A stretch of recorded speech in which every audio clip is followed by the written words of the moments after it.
अस्सलाम वालेकुम, आप देख रहे हैं न्यूज़ ऑलराउंडर। तो आज हम बात करते हैं पाकिस्तान में जो होने वाली ट्राई सीरीज है उसमें दूसरा मैच जो है न्यूजीलैंड और साउथ अफ्रीका के दरमियान, वो भी कज़ाफी स्टेडियम लाहौर में खेला जाएगा। देखना दिलचस्प ये होगा कि अगर न्यूजीलैंड की टीम है यहाँ से मैच जीत जाती है, क्योंकि न्यूजीलैंड की टीम बहुत तगड़ी दिखाई दे रही थी। जिस तरह पिछले मैच में, पहले मैच में पाकिस्तान को उन्होंने शिकस्त दी है, इनका मोराल अब हाई होगा और ये चाहेंगे कि यहीं से हम फाइनल में सीधा टिकट कटवा लें। ट्राई सीरीज के जो फाइनल होगा वो कराची में होगा। 14 फरवरी को कराची में फाइनल खेला जाएगा। देखना दिलचस्प ये होगा कि कौन सी टीम न्यूजीलैंड को, अगर ये न्यूजीलैंड पहुंच जाती है, अगर साउथ अफ्रीका जीत गई और फिर पाकिस्तान और साउथ अफ्रीका का मैच जो पाकिस्तान जीत जाता है, तो अब वो सिनेरियो रन रेट के बुनियाद पर होगा।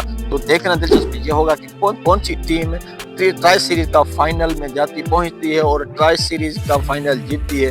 न्यूजीलैंड की टीम की बात करें तो न्यूजीलैंड की टीम के तमाम हद तक बल्लेबाज भी हैं तो गेंदबाज भी हैं। उनके स्पिनर ने तो पिछली मैच में पाकिस्तान को हिला कर रख दिया था, पाकिस्तान को रन्स नहीं करने दिए थे। खासतौर पर इनके कप्तान जो सेटनर थे और माइक ब्रेसीवेल वो भी एक ऑलराउंडर की भूमिका निभा रहे थे, ऑलराउंडर की सूरत में उभर कर आए। और उसके बाद जो फखर जमान की विकेट ली थी, क्योंकि फखर जमान हमेशा न्यूजीलैंड के अगेंस्ट रन्स करता है ग्लेन फिलिप्स।